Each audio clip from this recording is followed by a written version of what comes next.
Chapitre 8 26 mai, dans l'après-midi.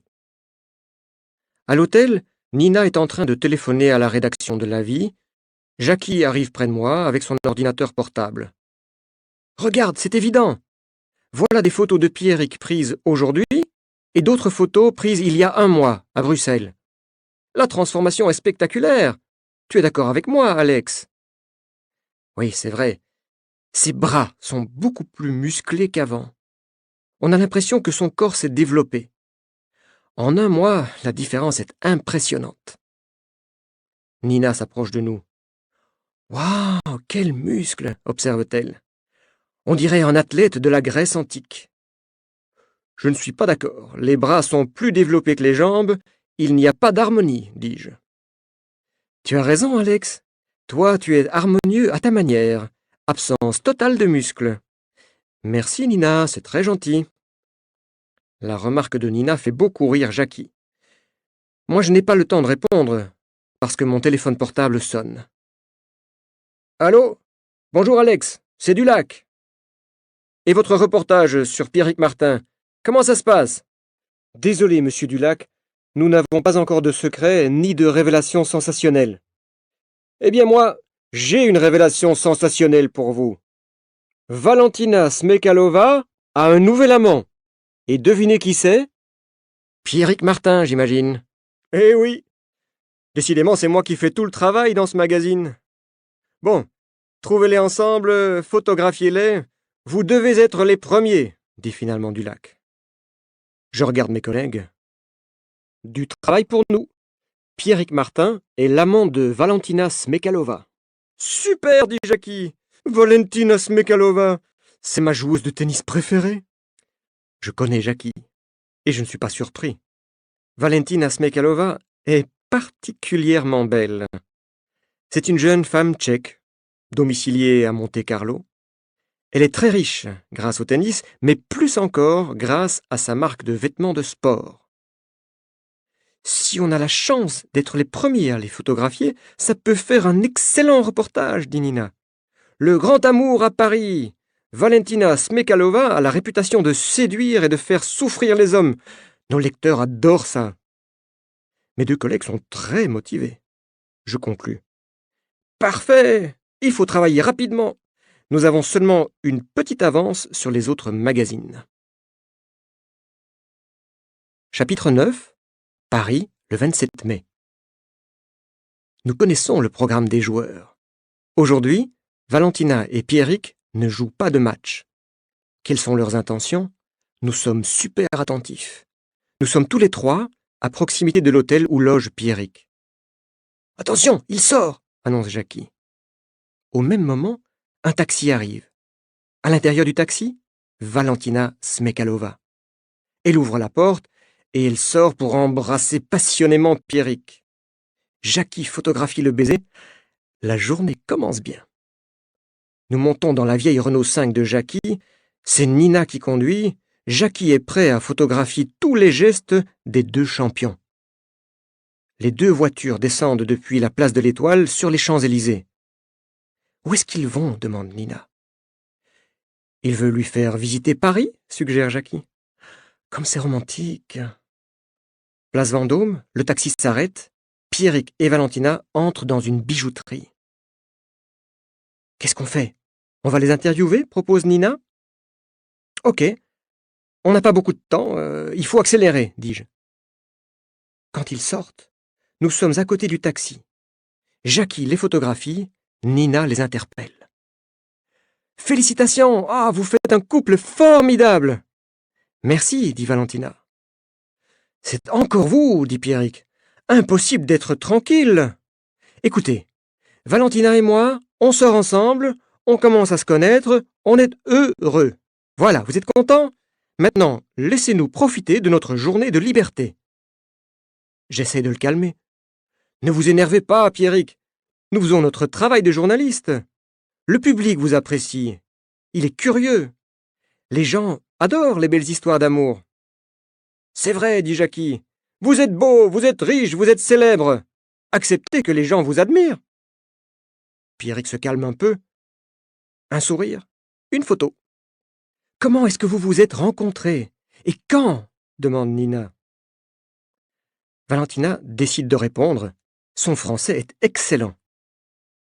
On s'est rencontrés au mois d'avril à Prague, pendant un tournoi. On s'est promis de se revoir. Roland-Garros était l'occasion parfaite. Qu'est-ce que vous avez acheté? On peut savoir? Demande Jackie. Pierrick m'a offert un merveilleux bijou, répond Valentina. On peut voir le bijou? Continue Nina. Oui, regardez comme il est beau. Jackie prend une série de photos d'un magnifique bracelet. Nos lecteurs vont adorer. Moi, je continue l'interview. Quelles sont les qualités de Pierrick que vous appréciez, Valentina? Il sait ce qu'il veut, il a de l'ambition. J'aime ça.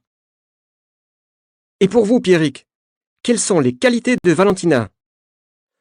C'est une femme belle et intelligente. En plus, c'est une grande sportive. Elle a toutes les qualités, en fait. Voilà. Maintenant, vous savez tout, vous avez assez d'informations pour votre magazine. Laissez-nous continuer notre promenade dans Paris, s'il vous plaît. Il a raison. Quelques mots et quelques photos. On a assez de matériel pour faire une double page dans la prochaine édition de La Vie. Dulac sera content. Chapitre 10. 28 mai, Paris, stade de Roland-Garros. Jackie et moi, nous sommes dans le club VIP du stade. Je parle avec les personnalités du showbiz. Jackie photographie des acteurs et des chanteurs. Ils sont contents d'être photographiés. Ils sont là pour ça. Soudain, Nina entre dans le bar. Elle nous appelle. « Venez vite! Sortez! Pierrick a un problème sur le cours numéro 12. Il est à nouveau tombé dans les pommes. Et il doit interrompre son entraînement. » Nous allons rapidement voir ce qui se passe. Pierrick se lève avec difficulté. Nina propose son aide, mais à nouveau, le coach intervient. « Tout va bien, ce n'est pas grave, affirme-t-il. Mais vous voyez bien que ce n'est pas normal. Pierrick doit consulter un médecin, insiste Nina. Il a son médecin personnel. J'interviens à mon tour. Comment ça va, Pierrick? Bien, je vais très bien. Je suis seulement fatigué. Il répond mécaniquement. Il ne dit pas la vérité. C'est étrange de voir un athlète comme lui se lever avec difficulté, comme un vieil homme. Jackie me parle discrètement. Pierrick se dope. C'est certain, me dit-il. Son corps fait une réaction à des produits dopants. Mais comment le sais-tu? J'en suis convaincu. J'ai une longue expérience des clubs de musculation. Nina insiste pour que quelqu'un s'occupe de Pierrick. Le coach appelle alors 2 hommes, ses assistants, pour transporter Pierrick. Quand ils passent devant moi, je les reconnais. Ce sont les 2 hommes qui étaient à l'hôtel Métropole à Bruxelles. Ils étaient assis à la même table que le docteur Van der Waaren. Je regarde Jackie. Photographie les 2 types. Je veux les identifier. Ok, répond Jackie. Juste après le transfert de Pierrick au vestiaire, on voit arriver un groupe d'officiels du tournoi. Ils exigent de voir Pierrick. Ce sont les responsables des contrôles antidopage. S'il y a dopage, on va le savoir bientôt. Chapitre 11. Plus tard, dans la journée. Je résume la situation à mes collègues. 3 informations. Premièrement, le contrôle antidopage de Pierrick est négatif. Ça signifie que Pierrick ne consomme pas de produits non autorisés. Impossible, dit Jackie. Je ne peux pas le croire. Deuxièmement, j'ai envoyé à Paul Klein les photos que Jackie a prises des assistants du coach. Il les a identifiés. Ce sont des délinquants, des trafiquants. Trafic de quoi? Demande Nina.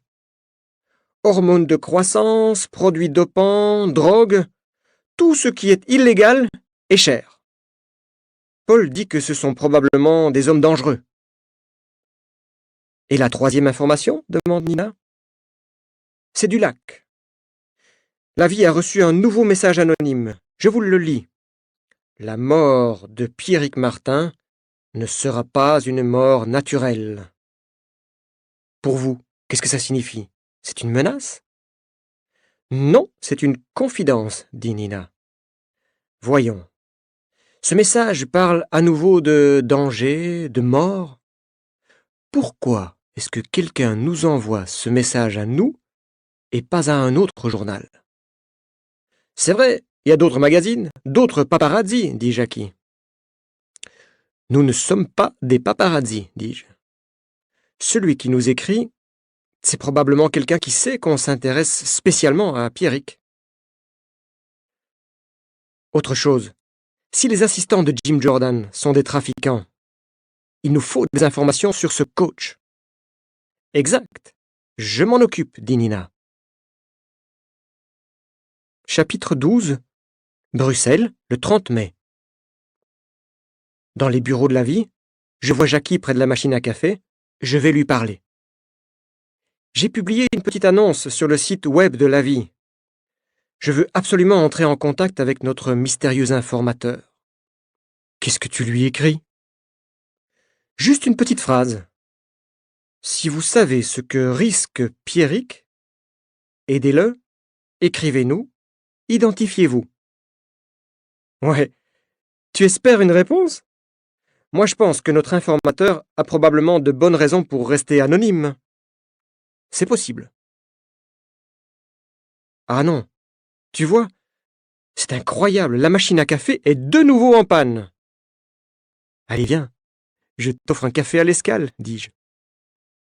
L'Escale, c'est notre deuxième bureau. C'est un café qui se trouve juste à côté des bureaux de la vie. Nina est là, elle aussi. Elle est assise à une table, à côté de la fenêtre. Elle nous invite à venir près d'elle. C'est moi qui vous offre le café, dit Jackie.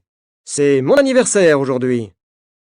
Je ne me rappelle jamais l'âge de mes amis et des membres de ma famille. Je suis encore moins capable de mémoriser leur date de naissance. Tu as quel âge, Jackie? 30 ans? Demande Nina. Exact. Bon anniversaire. 30 ans. Ah, il faut vraiment fêter ça, continue Nina. Très bien, répond Jackie. Vous êtes libre samedi? Je vous invite chez moi. C'est petit, mais c'est sympa. Je préparerai un couscous. D'accord? Super, dit Nina. Moi, je m'occupe de l'entrée. Vous aimez le poisson? Je fais une salade de pâtes avec du saumon. D'accord? Paul Klein entre dans le café et vient s'asseoir à notre table. Salut les journalistes, dit-il. J'ai des informations pour vous sur Frankenstein. Il vend en France un produit interdit, le Partox. Ce n'est pas un produit de beauté comme les autres. Il exige une petite intervention chirurgicale. Nous pensons que Frankenstein importe clandestinement du Partox en France et fait illégalement de petites opérations dans sa maison de Fontainebleau. J'ai une idée. Je la communique à Nina et à Jackie. Nina et moi, on va aller voir ce docteur Van der Waaren. On lui fera croire qu'on est un couple et que Nina veut un traitement de Partox. Mais il va voir que j'ai pas besoin de ce truc. Il va pas me croire. Le traitement, ça pourrait être pour toi, non? Nina, ce genre de traitement, c'est plus normal pour une femme. Pas d'accord. C'est égal, Nina. L'important, c'est qu'il nous ouvre la porte. Je veux parler à ce type. Bon. Chapitre 13. Samedi 2 juin, jour de l'anniversaire de Jackie. Vous savez ce qui m'est arrivé ce matin? Dit Jackie. Je suis allé au supermarché. Et rapidement, j'ai remarqué une jeune femme très jolie. Elle m'a regardé, elle aussi. Tranquillement, j'ai commencé à mettre dans mon caddie tous les légumes nécessaires pour le couscous. Courgettes, navets, carottes, persil. D'accord, interrompt Nina. Résume, s'il te plaît. Bon. Après le rayon légumes, je suis allé chercher la viande. J'ai pris de l'agneau. Résume, Jackie, répète Nina. La jeune femme était toujours là. Elle me regardait. Ensuite, je suis allé chercher du vin. Elle restait à une certaine distance, mais elle me regardait. C'était évident. Et alors, Tu l'as invité demande Nina. Attends. Pardon, excuse-moi, je suis impatiente. Enfin, je suis allé chercher la semoule au rayon des pâtes alimentaires. Elle était toujours là. Waouh, dis-je, quelle histoire passionnante. Attends, je suis allé lui parler. Je lui ai dit que j'organisais une petite fête pour mon anniversaire et je lui ai proposé de venir. Troublée, elle m'a regardé droit dans les yeux et m'a répondu « Qu'est-ce que vous imaginez, monsieur ? Je suis une des responsables de la sécurité du magasin. Je suis inspectrice. J'observe les gens qui ont un comportement suspect. C'est tout. » Nina et moi éclatons de rire. Jackie n'a vraiment pas de chance avec les femmes. Chapitre 14. Bruxelles, le 4 juin, dans les bureaux de la vie, en compagnie de mes 2 collègues. « As-tu reçu une réponse à ta petite annonce sur la page web de la vie ?» me demande Jackie. « Non, dis-je. Peut-être que notre informateur a peur. Ou peut-être qu'il ne lit pas la vie. Qu'est-ce que tu proposes ? Je suis sûr que l'auteur des lettres anonymes nous connaît ou qu'il connaît l'un de nous. Pourquoi ? me demande Nina. C'est quelqu'un qui sait que nous nous intéressons à Pierrick. Alex, il y a quelques jours que je veux t'en parler, dit Jackie. C'est peut-être stupide, mais je pense à un type. Vas-y, je t'écoute. Il s'appelle Jean-Claude Domino. C'est un champion de triathlon. Tu sais ce que c'est, le triathlon ? C'est la combinaison de 3 disciplines, pas vrai ? Course à pied, natation et vélo. Correct. Eh bien, il y avait dans mon club de gym, avant l'arrivée de Nina, un candidat au titre de champion olympique de triathlon. Un candidat ? demande Nina. Oui, c'était il y a 2 ans. Finalement, il n'a pas participé à la compétition. Sa préparation physique a été très dure. 3 heures par jour à la salle de gym, en plus de la piscine, uniquement pour développer sa musculature. Quelques semaines avant la compétition, il a eu des problèmes de santé. Lesquels ? dis-je. Il tombait dans les pommes. À cause de quoi ? Dopage ? Contrôle antidopage négatif, aucune substance identifiée. Exactement comme Pierrick, continue Jackie. Pourquoi est-ce que tu penses à lui ? demande Nina. À cause de l'évolution rapide de sa musculature. C'était pas naturel. C'est un ami ? dis-je. Non, on se connaît, c'est tout. Il va encore dans ton club de gym ? Non. Trouve son adresse, on va voir ce type. Chapitre 15. Bruxelles, le 5 juin. Jackie et moi, nous entrons dans la maison de Jean-Claude Domino, l'ex-triathlonien. Il n'est pas spécialement content de voir Jackie. C'est un homme grand et gros. Peut-être que c'était un sportif, mais aujourd'hui ses gestes sont lents et mécaniques pour un homme de 30 ans. « Salut Jean-Claude, ça va ?» commence Jackie. « Bof, comme ci, comme ça », répond l'ex-sportif. « Je te présente Alex Leroc, mon collègue à la vie. Tu sais pourquoi je viens te voir ? » Aucune idée. Et si je te dis que mon collègue et moi, on s'intéresse à Pierrick Martin ? Moi, je ne m'intéresse pas au tennis, et encore moins à Pierrick Martin, répond Domino.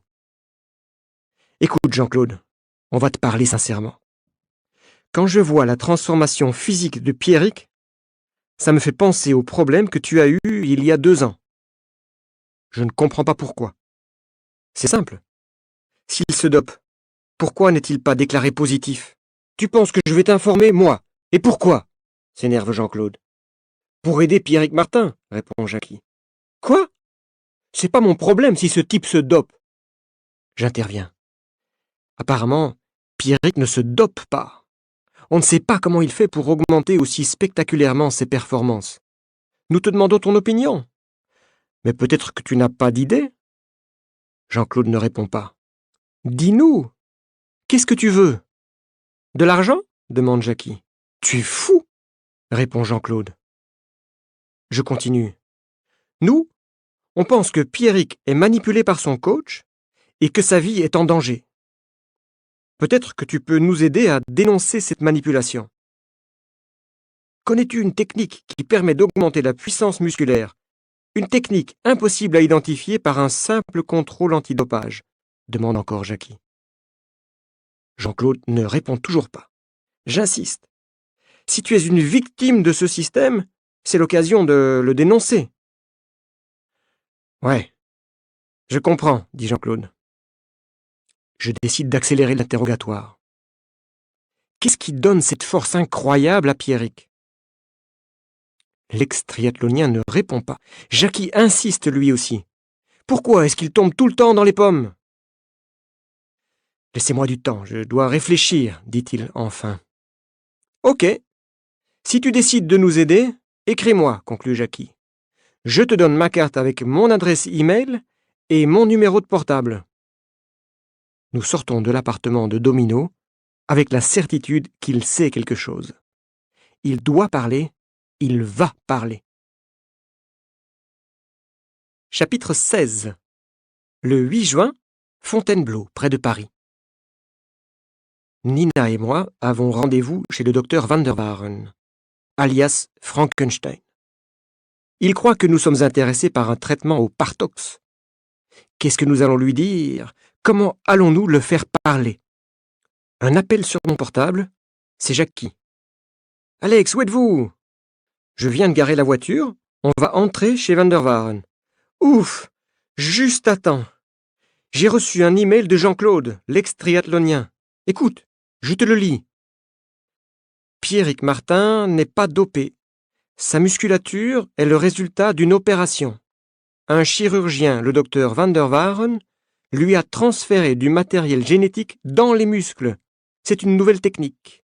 Il a transféré à Pierrick les gènes de l'EPO, une substance qui régule la concentration d'hémoglobine, et les gènes de l'IGF-1, pour augmenter le volume et la puissance musculaire.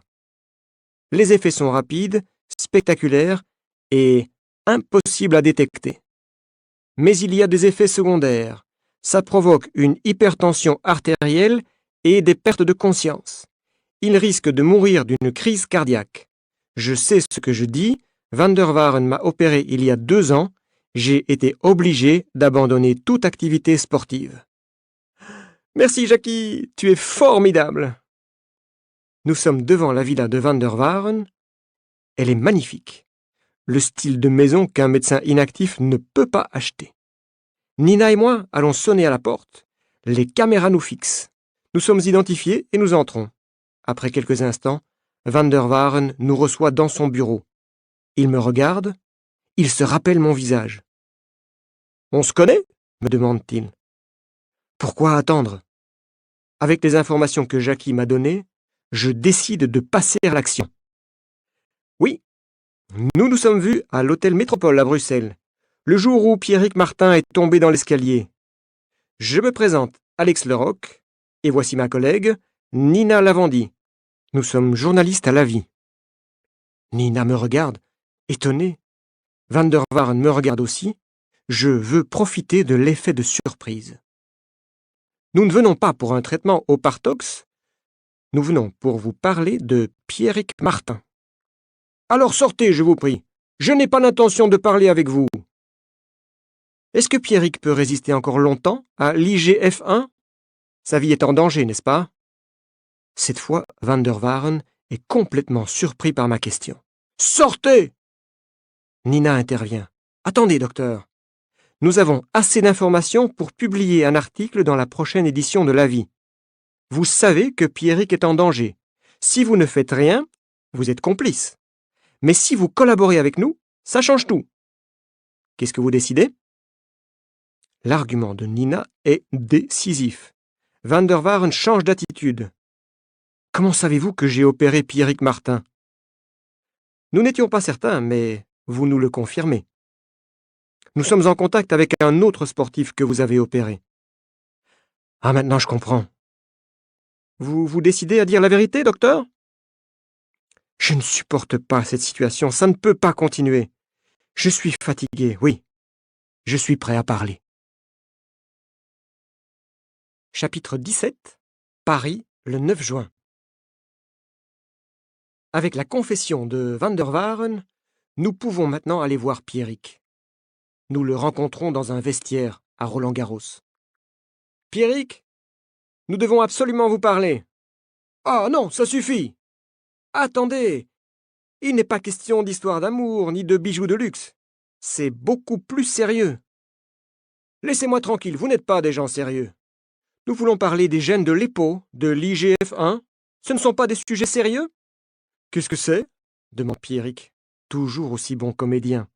« Vous êtes en danger, Pierrick, et vous le savez, dis-je. Jim Jordan, votre coach, est un criminel qui utilise les sportifs pour gagner un maximum d'argent. Pour lui, vous êtes un animal de laboratoire. »« Qui vous a dit ça? Qu'est-ce que vous savez de tout ça ?» Le docteur Van der Waaren a décidé de parler. Un autre sportif, Jean-Claude Domino, a également parlé. Dites la vérité, et ce Jim Jordan ira en prison. Et ma carrière sportive?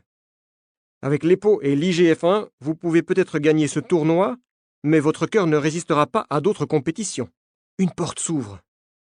Nous voyons entrer Jim Jordan avec ses deux complices. « Et vous, les journalistes ?» dit Jim Jordan. « Je crois que vous avez besoin d'une leçon. » Les deux assistants de Jim Jordan se précipitent sur moi pour m'immobiliser. Ils ne regardent pas Nina. Quelle erreur! Quand il s'intéresse à elle, il est trop tard. Un des agresseurs reçoit un violent coup de pied dans la nuque. Il tombe sur le sol et reste couché, KO. L'autre adversaire, furieux, attaque Nina. Mais comme elle pratique le kickboxing avec beaucoup de talent, elle évite ses attaques et le neutralise grâce à une série de coups de poing dans le ventre et au visage. Nous nous retournons vers Jim Jordan, paralysés par la surprise. « Monsieur Jordan, demande Nina, vous voulez donner des leçons ?» Pendant que j'appelle la police, je regarde Nina avec admiration. Voilà une sportive qui n'a pas besoin d'EPO ni d'IGF-1 pour affronter ses adversaires.